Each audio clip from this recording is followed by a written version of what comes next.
Are you tired of getting cut from every K-pop audition? You're not alone. With acceptance rates lower than Ivy League universities, less than 1% at major companies, the odds seem stacked against you. But what if I told you there's a science to K-pop auditions? A methodology that can dramatically increase your chances? Today we're breaking down the hidden patterns behind successful auditions, backed by research and insider knowledge. By the end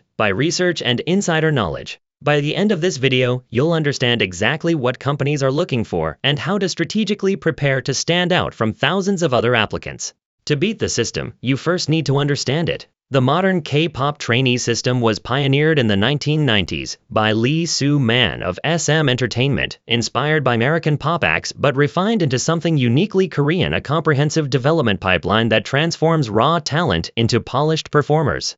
From a business perspective, entertainment companies approach trainee selection as a high-stakes investment. According to the Wall Street Journal, it costs approximately $3 million to develop just one idol to debut-ready status. This includes years of training, housing, styling, and production costs, which explains why the selection process is so rigorous. The industry is structured in tiers. At the top, we have the big three traditional powerhouses, SM, JYP, and YG+, newer giants like HYBE. The mid-tier newer giants like HYBE. The mid-tier includes companies like Cube, FNC, and Starship. Then there are dozens of smaller agencies. Each tier has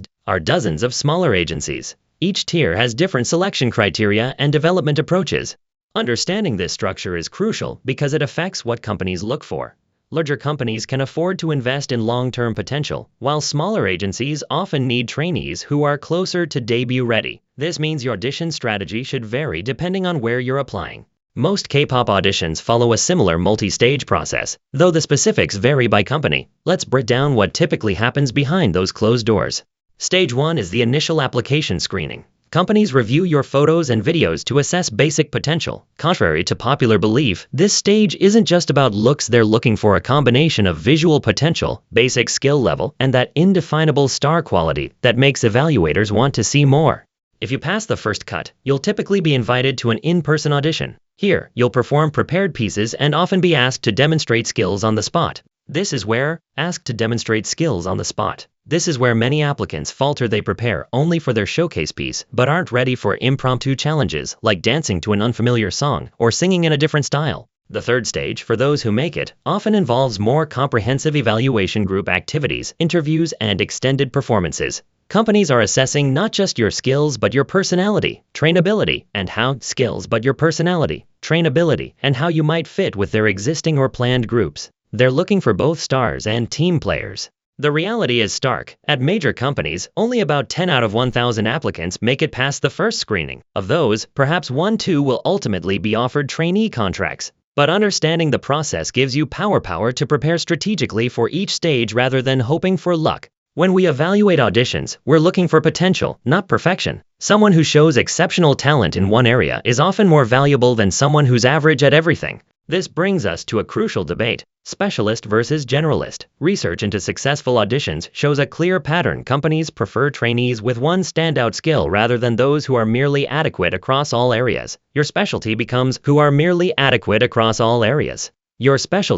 your identity in the evaluation process. Let's talk about visuals, often misunderstood as simply being attractive. In reality, visual potential encompasses several scientific elements: facial symmetry and proportion, yes, but also expressiveness, camera presence, and styling potential. Companies are assessing whether your features will translate well to various concepts, and camera angles, whether you have what they call good bone structure.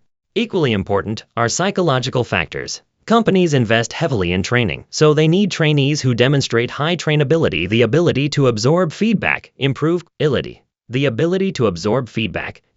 quickly, and handle pressure. This is why attitude often trumps initial skill level. A slightly less talented trainee with exceptional work ethic will typically advance further than a naturally gifted one who resists guidance. Then there's the X factor, that ineffable quality that makes someone captivating to watch. While difficult to define, it's often a combination of confidence, authenticity, and natural charisma. The good news? Many aspects of this can be developed through deliberate practice and self-awareness.